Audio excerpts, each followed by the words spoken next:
For years, a mysterious old man has been fixing everything in town completely free of charge. Nobody knows who he is or why he does it. Today, as he repairs yet another child's bicycle in the bustling town square, his secret is about to be revealed, and it will change how everyone sees him forever. The small town square bustled with weekend activity, families browsing the farmer's market, teenagers skateboarding near the gazebo, and shopkeepers greeting regulars. In the background, almost unnoticed, an elderly man in worn blue overalls knelt beside a young girl's bicycle, tools spread methodically around him. His weathered hands worked with surprising precision, fixing the chain that had slipped off. The girl watched with curiosity as the old man finished, refused the mother's attempt to pay him, and quietly moved on to his next task.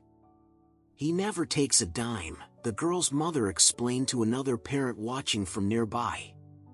"Says everyone deserves something that works properly. Been doing it for years now. Strange thing is, nobody really knows anything about him." The neighborhood had grown accustomed to the old man's presence. Every Saturday, he appeared at the town square with his worn leather toolbox and set up on an empty bench. Word had spread that anything broken could find new life in his capable hands. Toasters, bicycles, radios, watches, children's toys, nothing seemed beyond his abilities. He lived alone in a modest house at the edge of town. The property was neither neglected nor particularly well kept, just unassuming. Neighborhood children invented stories about him, that he was a retired NASA engineer, a former spy, or perhaps even a time traveler stuck in the wrong era. Adults were more practical in their assumptions but no less curious. Some thought him lonely, others suspected dementia or eccentricity. A few wondered if he had once been wealthy and was now atoning for past selfishness. Attempts at conversation were met with polite but brief responses. He volunteered no personal information beyond his first name, which most people had forgotten anyway. Everyone simply called him the old man. The local diner occasionally provided him free meals, though he never asked for them. The hardware store owner had tried giving him supplies at no cost, but the old man insisted on paying, one of the few times anyone had seen him part with money. Late one autumn afternoon, as the old man worked on repairing the electronic scoreboard at the high school baseball field, he collapsed. A passing teacher saw him fall and called for an ambulance. As paramedics loaded him into the vehicle, his toolbox tumbled, spilling its contents across the ground. Among the screwdrivers and wrenches lay a faded photograph of a young family, clearly from decades ago. One of the paramedics carefully collected everything, placing the items back in the toolbox before taking it along to the hospital. News of the old man's collapse spread quickly through town. People gathered at the local diner, discussing what they knew, or rather, what they didn't know about him. "Has anyone ever been to his house?" asked the barber. "I delivered mail there for 15 years, said a retired postal worker. "Never saw inside, though. He always met me at the door." "My kid's bike wouldn't have made it through summer without him," a mother chimed in. "I tried paying him 3 times. He always refused." "But why?" asked the hardware store owner. "Nobody fixes things for free forever. There's got to be a reason." The hospital reported that the old man was stable but would remain under observation. No emergency contacts were on file. No family had come forward. The town council met informally and decided someone should check on his house while he was hospitalized. Perhaps there were clues about relatives who should be notified. The sheriff, armed with the old man's house key retrieved from his pocket by hospital staff, volunteered for the task. The sheriff approached the old man's house with a mixture of duty and unease. Entering someone's private space, even with good intentions, felt invasive. The front door creaked open to reveal a tidy but simple living room.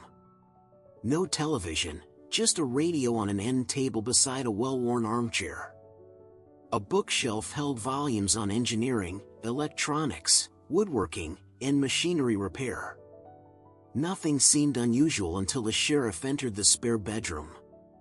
Instead of a bed, the room contained a large workbench covered with half-finished projects. The walls were lined with shelves of organized parts.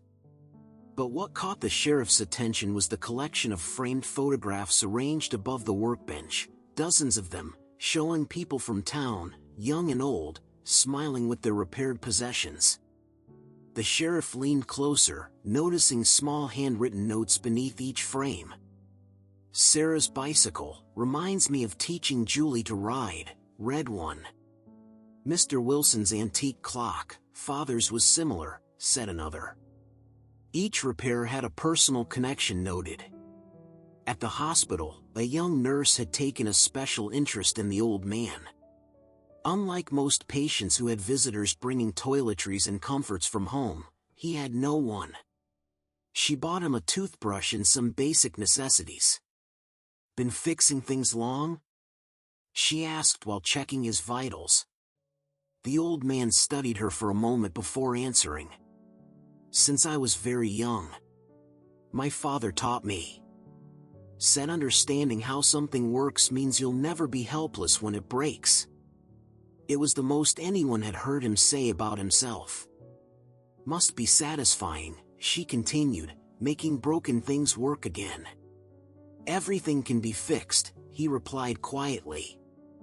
Something in his voice made her pause, sensing deeper meaning. Back at the old man's house, the sheriff discovered a journal in the desk drawer. The entries were sparse but revealing, dating back nearly 40 years. Each described an item repaired, for whom, and the memory it connected to. "Fixed Mrs. Patterson's mixer, made Helen laugh once when I got cake batter on the ceiling. Repaired Johnson Boy's RC car, Michael would have been about his age now." The names Helen and Michael appeared frequently, always in past tense. The sheriff realized these must be the old man's family members, though no recent mentions existed. As news spread about the photographs and journal, townsfolk began coming forward with stories of their interactions with the old man. The music teacher recalled how he'd fixed the school's ancient piano before a concert. The librarian described him carefully repairing damaged books. A teenage boy explained how the old man had taught him to repair his own skateboard rather than simply fixing it for him. Each person remembered something slightly different about him. He smiled when working with children's toys, he hummed while fixing mechanical objects, he seemed to avoid modern electronic devices with plastic cases. The nurse discovered the old man missing from his hospital room during morning rounds. Concerned, she checked the hospital chapel, the cafeteria, and finally found him in the pediatric ward, fixing a broken entertainment system while children watched in fascination. "You should be resting," she scolded gently. "I've rested enough," he replied, finishing his work. As they walked back to his room, he leaned heavily on a cane provided by the hospital. "Young lady, would you help me with something? In my toolbox, there's an envelope." She found it, yellowed with age and sealed with tape turned brittle over decades. "It's time someone knew," he said, handing it back to her unopened. "Would you read it to me? My eyes aren't what they used to be." It was an excuse. They both knew he could still thread a needle to repair delicate watch mechanisms, but she understood this was hard for him. Inside the envelope was a newspaper clipping from 42 years ago. The headline read, "Factory Fire Claims 3 Lives." Below was a photograph of the destroyed building and a smaller picture of a young man, recognizably the old man from decades ago, being treated for burns by paramedics. The article explained how an equipment malfunction had caused a fire at a manufacturing plant. The young man, then a maintenance supervisor, had rushed back inside when he learned some workers were trapped. He managed to help several people escape but couldn't reach everyone. Among those lost were his wife Helen, who worked in accounting, and their son Michael, who had been visiting his parents for lunch that day. The revelation of the old man's tragic past spread through town, transforming curiosity into compassion. People began to understand the weight he had carried alone for decades, the guilt of the survivor, the man who could fix anything except what mattered most. But as sympathy grew, so did a different kind of tension. Some townspeople, particularly younger ones, began questioning the old man's solitary existence. "It's not healthy," argued the high school counselor at a community meeting. "No one should live alone with that kind of trauma for so long. He needs professional help." "Maybe we should contact social services," suggested another. "He collapsed once already. He might need assisted living." Others disagreed.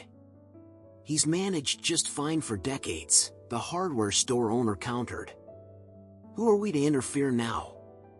The debate intensified as people projected their own values and fears onto the old man's situation. What had begun as concern risked becoming intrusion. The old man was released from the hospital but didn't resume his usual place in the town square the following Saturday. His house remained dark, blinds drawn.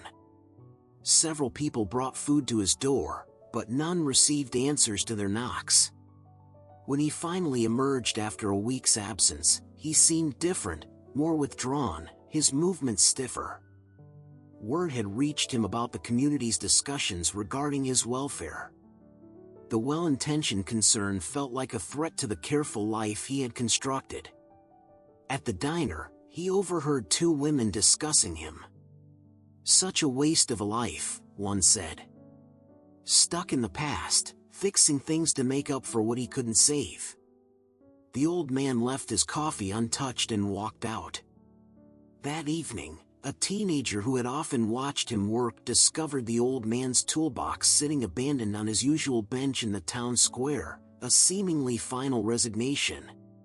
The librarian found him the next morning in the reference section, surrounded by technical manuals. His hands trembled slightly as he turned the pages.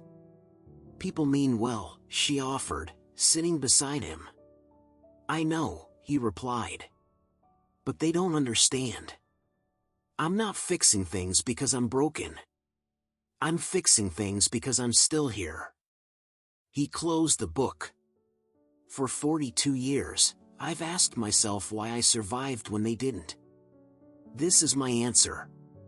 She nodded slowly. "But why never accept payment? Why the secrecy?"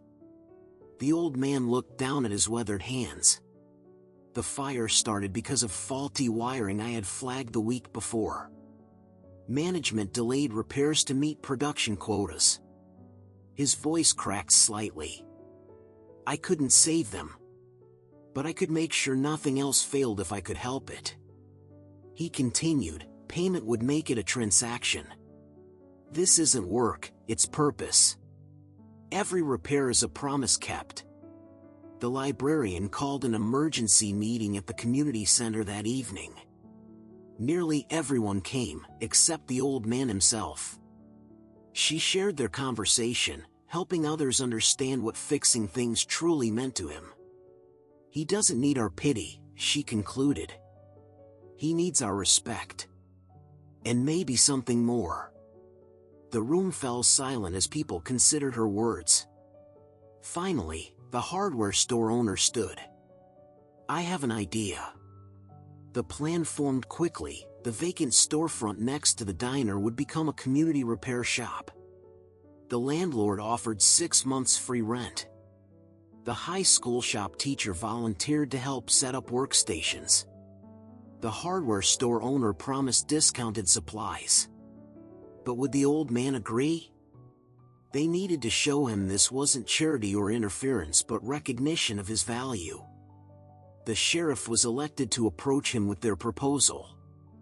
The following morning, the sheriff knocked on the old man's door. When it opened, the sheriff explained the community's idea, not as a solution to a problem, but as an evolution of what the old man had already created. "We're not asking you to change anything," the sheriff clarified. "Just allowing more people to benefit from your knowledge. Maybe teach others to fix things too." The old man's expression remained guarded. "Why now, after all these years?" "Because now we understand," the sheriff answered simply. "Not completely, we can't. But enough to know this isn't about what was lost, but what you've built since then." The old man stepped outside, considering. "I'd need complete independence. No committees. No paperwork." "Already agreed upon," the sheriff assured him. "There's something else you should see." They walked to the town square, where dozens of community members had gathered. Each held something the old man had repaired over the years: toasters, clocks, toys, tools. A banner stretched between two trees: "Everything can be fixed." The crowd parted as the old man approached, revealing his workbench from home, carefully transported and set up in the center of the square. Atop it sat his toolbox, no longer abandoned. Beside the workbench stood a large cork board covered with photographs, not just the ones from his wall, but new ones contributed by townspeople, showing moments made possible by his repairs: a child's birthday celebrated with music from the fixed stereo, an elderly couple dancing to songs from their restored record player, a family dinner cooked with an oven he'd saved from the landfill. 6 months later, the repair shop buzzed with activity. The old man moved between workstations where people of all ages brought broken items. But unlike before, he wasn't working alone. He guided hands younger and less experienced than his own, teaching techniques refined over decades. In the corner hung a newly framed photograph, the same one that had fallen from his toolbox months earlier. Beside it, a small plaque read, "For Helen and Michael, who taught me that what remains can still have purpose." A young girl approached, holding a music box that had fallen silent. "Can this be fixed?" she asked. The old man smiled, a genuine smile that reached his eyes. "Everything can be fixed," he said, pulling up a chair beside him. "Let me show you how." This is the end of this video. I recommend you to subscribe, and for similar stories, I recommend you watch this video. Thank you.